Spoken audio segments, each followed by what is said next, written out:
आऊज़ु बिल्लाहि मिनश शैतानिर्रजीम बिस्मिल्लाहिर्रहमानिर्रहीम। शुरू अल्लाह के नाम से जो बड़ा मेहरबान नहायत रहम करने वाला है। लाखों करोड़ों दरूद सलाम हो कमली वाले आका मोहम्मद मुस्तफ़ा सल्लल्लाहु अलैहि वसल्लम पर जो ख़ातमुन नबीयीन है, जो ख़ातमुल मुरसलीन है कि जिनके बाद ना कोई नबी है ना कोई रसूल है। लाखों करोड़ों दरूद सलाम हो आले बैत पर। अस्सलामु अलैकुम। मेरा नाम है मोमिना मेहरबान और आप देख रहे हैं मेरा यूट्यूब चैनल पीरे कामिल। आज वीडियो लेकर मैं आपकी खिदमत में हाजिर हुई हूँ। वो एक ऐसा मोजज़ाती वजीफ़ा है जिसको हर किस्म की परेशानी के लिए, हर किस्म की परेशानी से निजात के लिए, हर हाजत के लिए इसको पढ़ा जा सकता है। इसको दौलत की तस्बीह वाला वजीफ़ा भी कहते हैं। और इंशाअल्लाह ताला जो भी इसको करेगा अल्लाह ताला उसकी हर परेशानी को ख़त्म करेंगे, क्योंकि ये नबी करीम सल्लल्लाहु अलैहि वसल्लम का बतलाया हुआ अमल है।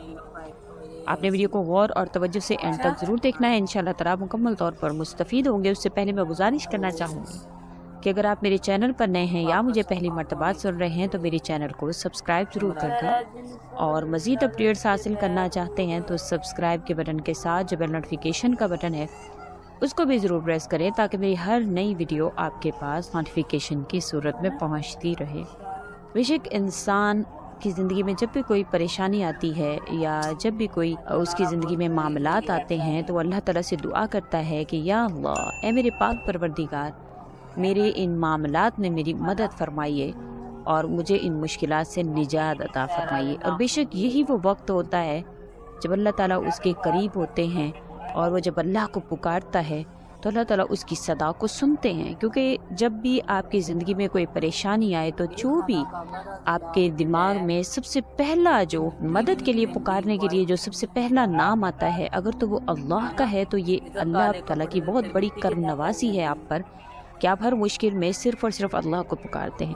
लेकिन अगर आपको अल्लाह को छोड़कर किसी और का ख्याल आपके दिल में आता है तो ये फिर बहुत ज़्यादा परेशानी की बात है, क्योंकि अल्लाह ताला के हवाले से हमें ये यकीन होना चाहिए कि मेरी हर परेशानी को अगर कोई हल कर सकता है तो वो सिर्फ़ और सिर्फ अल्लाह की ज़ात है। और यही एक सच्चे और पक्के मुसलमान होने की निशानी है। ख्वाह आप पर कैसे ही हालात क्यों ना आ जाएं, लेकिन आपका यकीन सिर्फ़ और सिर्फ अल्लाह की ज़ात पर कामिल होना चाहिए। आज का अमल इसी के साथ ख़ास है। अल्लाहु अल्लाहु रब्बी वाला जो अमल है ये आप सल्लल्लाहु अलैहि वसल्लम ने हज़रत अस्मा बिनते अमीस रज़ी अल्लाह ताला अन्हा को सिखलाया था। आप सल्लल्लाहु अलैहि वसल्लम ने फरमाया कि जब भी कोई परेशानी हो, कोई मुश्किल हालत हो, जब तुम्हें समझ में ना आए कि मैं क्या करूं, तो अल्लाह ताला को इस तरह से पुकारना, अल्लाह ताला तुम्हारी मदद फरमाएंगे।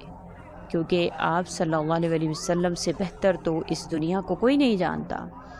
देखें, एक अल्लाह ताला ने इस दुनिया को बनाया है और आप सल्लल्लाहु अलैहि वसल्लम की खातिर बनाया, और जिसकी खातिर बनाया है अल्लाह ताला उसको हर चीज़ की मालूमात देकर अल्लाह ताला ने उनको इस दुनिया में भेजा, इंसानों की रहनुमाई के लिए, हमारी परेशानियों को ख़त्म करने के लिए। जब हम कहीं पर भी जाते हैं, जब हम कहीं पर सिलेबस या स्कूल में भी कहीं जाते हैं, जब हम उसकी किताबें पढ़ना शुरू करते हैं तो हमें एक टीचर की ज़रूरत होती है। इसी तरह से हमारी इस दुनिया के स्कूल में जो हमारे टीचर हैं वो नबी करीम सल्लल्लाहु अलैहि वसल्लम हैं, और हमें उन्हीं की ज़रूरत है। और हम जब उनके बताए गए तरीक़ेकार के मुताबिक इस ज़िंदगी को गुजारना शुरू हो जाते हैं या हम पढ़ना शुरू हो जाते हैं ज़िंदगी के सबक को, तो हमारे लिए आसानियाँ पैदा होती हैं। हमारे इम्तिहान भी अच्छे होते हैं, यानी जो हमारी आजमाइशें होती हैं वो भी हमारे लिए आसान हो जाती हैं। तो इसी तरह से आज का अमल है। आप सल्लल्लाहु अलैहि वसल्लम ने हज़रत अस्मा बिनते अमीस रज़ी अल्लाह ताला अन्हा को ये कलिमात जो है वो सिखाए थे। ये सुनन अबू दाऊद की 1525वीं हदीस है। हज़रत अस्मा बिनते अमीस रज़ी अल्लाह ताला अन्हा बयान करती हैं कि नबी करीम सल्लल्लाहु अलैहि वसल्लम ने मुझसे कहा, क्या मैं तुम्हें ऐसे कलिमात ना सिखाऊं जिसको तुम परेशानी के वक्त पढ़ो? और वो कलिमात अल्लाहु अल्लाहु रब्बी ला उशरिकु बिही शैयन हैं, कि अल्लाह ही मेरा रब है, मैं अल्लाह के साथ किसी चीज़ को शरीक नहीं बनाती। ये वो कलिमात हैं। अब इसके साथ एक और मैं रिवायत को मुत्तसिल करना चाहूँगी जो कि हज़रत अनस रज़ी अल्लाह ताला अन्हु की है। हज़रत अनस रज़ी अल्लाह ताला अन्हु फरमाते हैं कि हम रसूलुल्लाह सल्लल्लाहु अलैहि वसल्लम की मजलिस में, यानी सफ़ा में बैठे हुए थे कि एक महाजरा औरत अपने बच्चे को लिए हुए आई, जो कि सने बलूग को पहुँच चुका था। آپ صلی اللہ علیہ وسلم نے عورت کو تو مہمان بنا کر عورتوں کی طرف بھیج دیا اور اس بچے کو ہمارے ساتھ رکھا۔ کچھ دن ہی گزرے تھے کہ وہ بچہ مدینے میں وبا کی زد میں آ گیا اور کچھ دن بیمار رہ کر وہ بچہ انتقال کر گیا۔ آپ صلی اللہ علیہ وسلم نے اس کی آنکھیں بند کی اور اس کی تجہیز و تکفین کا حکم فرمایا۔ جب ہم نے اس کو غسل دینا چاہا تو آپ صلی اللہ علیہ وسلم نے فرمایا، انس اس کی ماں کو جا کر خبر کر دو۔ تو میں نے اس کو خبر کر دی۔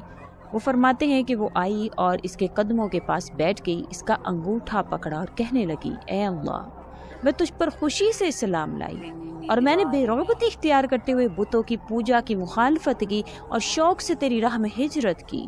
اللہ ربی لا اشرک بہ شیئا، اے اللہ میں نے تیرے ساتھ کبھی کسی کو شریک نہیں ٹھہرایا۔ حضرت انس رضی اللہ تعالیٰ فرماتے ہیں کہ اللہ کی قسم اس کی بات پوری نہ ہوئی تھی کہ اس کے قدموں نے حرکت کی اور اس نے اپنا چہرہ جو ہے وہ اس سے کفر اپنے چہرے سے ہٹایا، اور آپ صلی اللہ علیہ وسلم کے دنیا سے رحلت فرمانے کے بعد اور اس کی ماں کے انتقال کے بعد تک وہ بچہ زندہ رہا۔ اس نے واسطہ دیا، اللہ ربی لا اشرک بہ شیئا، اللہ میں آپ کے ساتھ کسی کو شریک نہیں ٹھہراتا۔ یہی وہ کلمہ ہے، یہی وہ انسان کی جو زندگی کا مقصد ہے، جو ہم کرنے کے لیے اس دنیا میں اللہ تعالیٰ دیکھنا چاہتے ہیں کہ کون ہے جو میرے ساتھ شریک بناتا ہے کسی کو بھی، کیونکہ قیامت کے دن بھی جب ہم اس دنیا سے سب کے سب جو ہے وہ چلے جائیں گے، پھر اللہ تعالیٰ فرمائیں گے، اللہ تعالیٰ کہیں گے کہ کہاں ہے وہ شریک جن کو تم میرے ساتھ کھڑا کرتے تھے، کہاں ہے وہ لوگ جن کو تم میرے علاوہ پکارتے تھے، کہاں ہے تمہارے وہ معبود جن کو تم میرے علاوہ پکارتے تھے۔ جب ہے یہ اللہ کی ذات، پھر اللہ کے سوا کسی اور کو پکارنے کا مقصد جو ہے وہ پیدا ہی نہیں ہوتا ہے۔ اللہ کے سوا کسی اور کو مشکل کشا ماننے کا تصور بھی نہیں ہونا چاہیے ہمارے دماغوں میں۔ ہمیں صرف اور صرف اللہ کی ذات سے مدد مانگنی ہے، اور کس طرح سے مانگنی ہے کہ ہمارا اس طرح سے اللہ پر یقین ہو کہ اللہ میں جب آپ کے ساتھ کسی کو شریک نہیں ٹھہراتی تو مجھے یقین ہے کیا میری یہ دعا سننے پر قادر ہے۔ آپ نے جب بھی آپ کی کوئی حاجت ہے، پریشانی ہے، اس کا کوئی ایک وقت مقرر نہیں ہے۔ آپ کی زندگی میں جب بھی پریشانی آئے گی تو آپ نے یہ عمل کرنا ہے۔ آپ نے 2 رکعت نفل پڑھنے ہیں صلاۃ الحاجت کی نیت سے، پھر اس کے بعد آپ نے وہیں پر مصلی پر بیٹھنا ہے۔ مصلی پر بیٹھنے کے بعد آپ نے ایک تسبیح اللہ ربی لا اشرک بہ شیئا، اللہ ربی لا اشرک بہ شیئا، اتنے یقین سے پڑھنا ہے کہ خود کو، آپ کے جسم کو اس بات کا، آپ کے دل کو اس بات کا، آپ کے لوہی کو اس بات کا یقین ہو کہ میں اللہ کی ذات کے ساتھ کسی کو شریک نہیں ٹھہراتا۔ پھر اس کے بعد آپ دیکھیں گے کہ کس طرح سے آپ کی زندگی میں معجزات ہوتے ہیں، کس طرح سے اللہ تعالیٰ آپ کی دعاؤں کو قبول فرماتے ہیں، کس طرح سے آپ کی پریشانیاں ختم ہوتی ہیں، کیونکہ یہ نبی کریم صلی اللہ علیہ وسلم کا بتایا ہوا عمل ہے۔ اور اس کے ساتھ جو بھی انسان جڑ جاتا ہے، جو بھی اس کے ساتھ اپنا تعلق مضبوط کرتا ہے، تو اللہ تعالیٰ کے ساتھ اس کا تعلق مضبوط ہوتا ہے، یعنی اس کو اللہ کے ہونے پر، اللہ کے ذات کے سوا سب کے نہ ہونے پر یقین ہے۔ تو یہ وہ یقین جب ہمارے دلوں میں آتا ہے تو ہماری پریشانیاں ختم ہونا شروع ہو جاتی ہیں۔ تو آپ نے ضروری اس عمل کو کرنا ہے۔ پھر اس کے بعد دیکھیں گے کس طرح سے آپ کی زندگی میں اللہ کریم معجزات کرتے ہیں، آپ کی پریشانیوں کو حل فرماتے ہیں۔ امید کرتی ہوں آپ کو میری یہ ویڈیو اچھی لگی ہوگی۔ اگر اچھی لگی ہے تو لائک کریں، شیئر کریں اور میرے چینل کو سبسکرائب بھی ضرور کر دیں۔ اسی کے ساتھ اجازت چاہوں گی، وآخر الدعوانا ان الحمد للہ رب العالمین۔ اللہ حافظ۔